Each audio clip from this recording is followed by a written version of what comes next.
Donc, les concepts de médecine chinoise, ils sont faits pour être appliqués à l'ensemble des aspects de notre existence.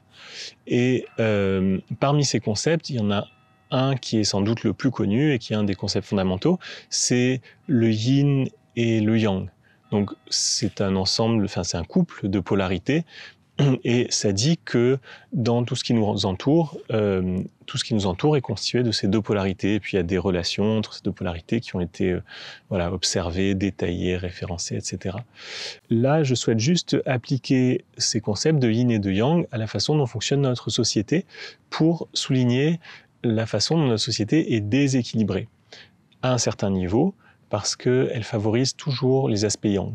De façon globale, les aspects yang sont les aspects de l'activité, de la performance, de l'efficacité, du mouvement, du dynamisme, etc.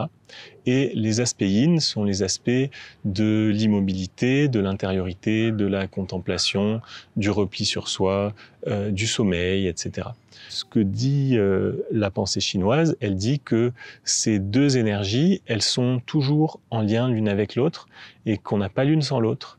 Le problème, c'est que cette compréhension, elle n'est pas très claire dans notre société.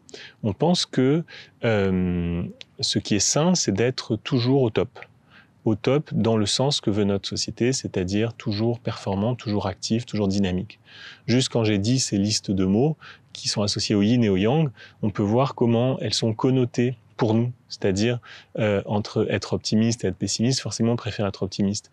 Entre être dynamique et puis entre être léthargique, on préfère évidemment être dynamique, etc., etc. On voit que quelqu'un qui est surmené pendant 10 ans parce qu'il travaille trop, on dit ouais, c'est bien, il en veut, il arrivera à quelque chose. Et quelqu'un qui fait rien pendant 10 ans parce qu'il est déprimé, on dit ouais, il sert à rien, qu'est-ce qu'il fait, c'est vu de façon très négative. Alors que en fait, ce sont juste deux excès, mais il n'y a pas un qui est préférable à l'autre. Alors, ce qui se passe très souvent, c'est que on tente, dans notre culture, on tente de n'entretenir qu'un seul aspect, c'est-à-dire on tente d'être toujours dans le yang, donc dans l'aspect rayonnant, actif, solaire, expressif, etc. Et on tente de minimiser l'autre aspect. Et ça, c'est très compliqué, c'est parce que c'est pas possible. C'est comme si on veut qu'il y ait une montagne qui ait qu'une face au soleil et qu'elle n'ait pas une face à l'ombre. Donc ce qu'on fait, c'est qu'on agrandit beaucoup la face au soleil et en fait, en même temps, on agrandit la face à l'ombre. Donc ça, c'est le mécanisme qu'il y a derrière, par exemple, beaucoup de burn-out, de dépression. C'est une tentative contre nature d'être toujours dans le côté yang. Et si c'est trop pendant trop longtemps, forcément, il y a un moment où on a aussi l'autre côté, et l'autre côté qui va être exacerbé. Donc c'est important de considérer ça, et de considérer que les deux choses sont aussi importantes l'une que l'autre. Donc déjà, avec soi-même, de considérer que si on passe une journée à somnoler ou une journée à se lamenter, c'est tout aussi important qu'une journée à travailler ou une journée à rire avec les amis, etc.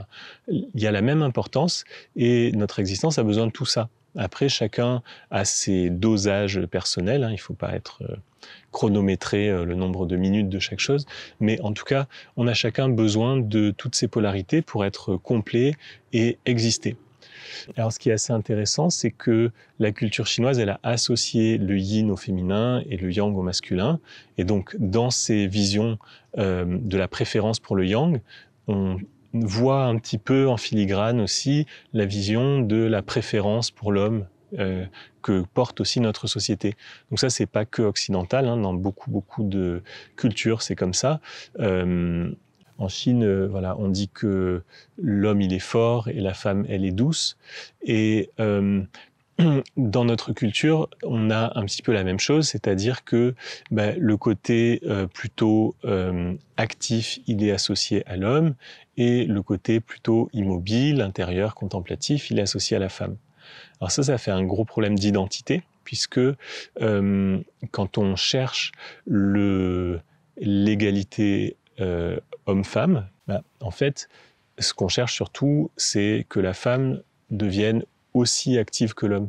Mais l'idée, ce serait peut-être que la femme soit complète, c'est-à-dire qu'elle ait sa partie inactive, sa partie active, et l'homme, pareil, qu'il soit complet, qu'il ait la partie active, la partie inactive.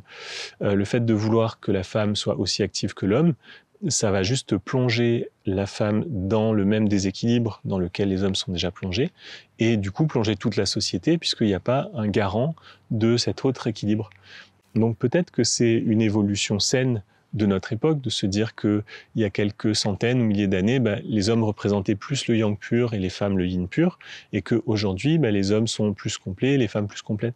Peut-être c'est un pas de plus vers la différenciation, qui semble être une évolution naturelle du vivant, de se différencier de plus en plus. Mais si c'est ça, il serait intéressant que hommes comme femmes considèrent ces deux polarités et puissent travailler sur les deux.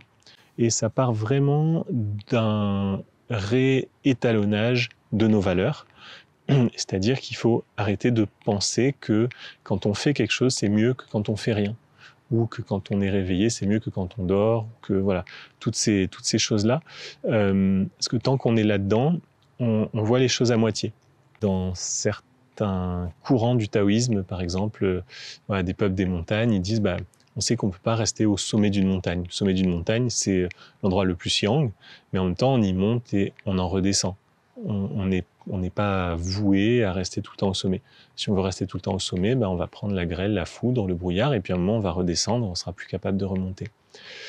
Voilà, donc quelques petites réflexions sur une façon d'appliquer la pensée de la médecine chinoise et du Qigong Tuina à des choses très simples qui nous entourent, en espérant que ça puisse faire évoluer nos façons d'appréhender notre environnement.